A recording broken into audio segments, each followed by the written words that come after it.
Hello viewers, welcome to my channel PKN creation. வாங்க இப்போ இந்த டிசைன் எப்படி மேக் பண்ணுறதுன்னு பார்க்கலாம். அதுக்கு முன்னாடி சப்ஸ்கிரைப் பண்ணியிருக்கவங்க எல்லாருமே அந்த பக்கத்தில் இருக்கிற பெல் பட்டனை மறக்காமல் ப்ரெஸ் பண்ணிக்கோங்க. அப்போ தான் நான் போடுற வீடியோ எல்லாமே நோட்டிஃபிகேஷனில் வரும். இப்போ வாங்க இந்த டிசைன் எப்படி மேக் பண்ணுறதுன்னு பார்க்கலாம். ஃபஸ்ட்டு 3 லைன் ஜரி த்ரெட்டில் நான் செயின் ஸ்டிச் கொடுத்து 1 லைன் சுகர் பீடு கொடுத்து ஃபினிஷ் பண்ணியிருக்கேன். இதுக்கு அடுத்தது 4 mm பீடையும் சுகர் பீடையும் மாற்றி மாற்றி கொடுத்து நான் 1 லைன் ஃபினிஷ் பண்ணிக்கிறேன். இது ஃபினிஷ் பண்ணி முடிச்சதுக்கப்புறமா ஜர்தோசியை யூஸ் பண்ணியிருக்கேன். இந்த ஜர்தோசியை 1 லைன் கொடுத்து ஃபினிஷ் பண்ணி முடிச்சுக்கோங்க. நான் லோடிங் ஸ்டிச்சுக்காக நான் இந்த ஜர்தோசியை யூஸ் பண்ணியிருக்கேன். நீங்கள் பைப்பிங் த்ரெட்டையும் யூஸ் பண்ணிக்கலாம். இந்த ஜர்தோசியை கொடுத்து முடிச்சதுக்கப்புறமா நான் கோல்டு கலரில் இருக்கிற சில்க் த்ரெட்டை யூஸ் பண்ணியிருக்கேன். இந்த சில்க் த்ரெட்டில் லோடிங் ஸ்டிச்சு கொடுத்து இந்த லைனை ஃபினிஷ் பண்ணி முடிச்சிருக்கேன். லோடிங் ஸ்டிச்சு கொடுக்கறதுக்கு நீங்கள் இந்த மாதிரி தின்னாக இருக்கிற ஜர்தோசியிலேருந்து ஸ்டார்ட் பண்ணிங்கன்னா உங்களுக்கு ஈஸியாக இருக்கும்.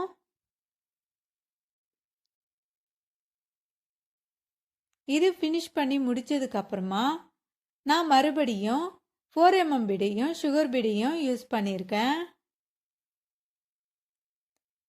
இதை மறுபடியும் 1 லைன் கொடுத்து ஃபினிஷ் பண்ணிக்கிறேன்.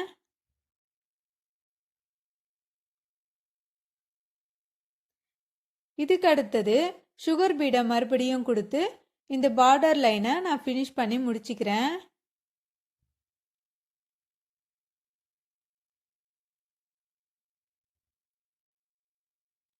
இது முடிச்சதுக்கப்புறமா நான் 1 இன்ச் அளவுக்கு இந்த மாதிரி மார்க்கிங் பண்ணி அந்த மார்க்கிங்கில் இந்த ஸ்கேலை வச்சு நான் மார்க்கிங் பண்ணிக்கிறேன்.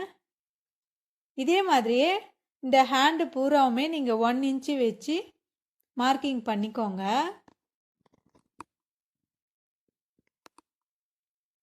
இந்த நடுவில் அந்த மார்க்கிங் பண்ணிங்கன்னா உங்களுக்கு கரெக்டாக வரும். நடுவில் இருந்து பண்ணிட்டு வந்தீங்கன்னா உங்களுக்கு அந்த ஃபினிஷிங் நல்லா இருக்கும். அதனால் நான் நடுவில் இருந்து பண்ணிட்டு வரேன். இது முடிச்சதுக்கப்புறமா அந்த ஜாயிண்டிங் இருக்கிற எல்லா இடத்துலையுமே மார்க்கிங் பண்ணிக்கிறேன். அந்த இடத்துல க்ளூவை அப்ளை பண்ணிவிட்டு நான் கோல்டு கலர் ஸ்டோன் ஃபிட்டிங் ஸ்டோனை யூஸ் பண்ணியிருக்கேன்.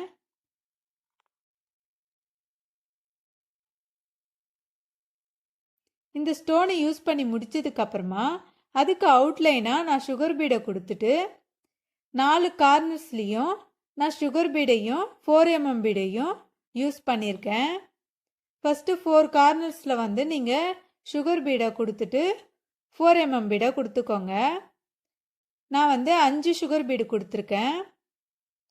இது முடிச்சதுக்கப்புறமா இதுக்கு அடுத்த கேப்பில் 3 சுகர் பீடையும் 4 mm பீடையும் கொடுத்து ஃபினிஷ் பண்ணியிருக்கேன்.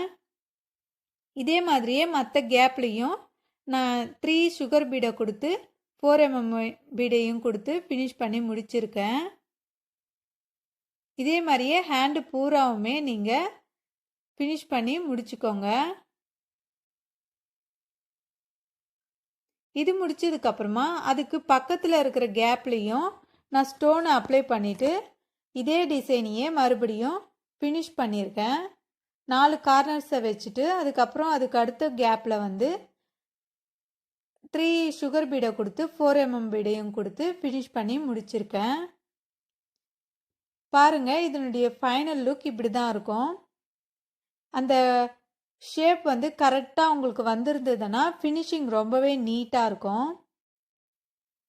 ஓகே வியூவர்ஸ், இந்த வீடியோ உங்களுக்கு பிடிச்சிருந்தா லைக் பண்ணுங்கள், ஷேர் பண்ணுங்கள், சப்ஸ்கிரைப் பண்ணிவிட்டு அந்த பக்கத்தில் இருக்கிற பெல் பட்டனை மறக்காமல் ப்ரெஸ் பண்ணிக்கோங்க. தேங்க்யூ.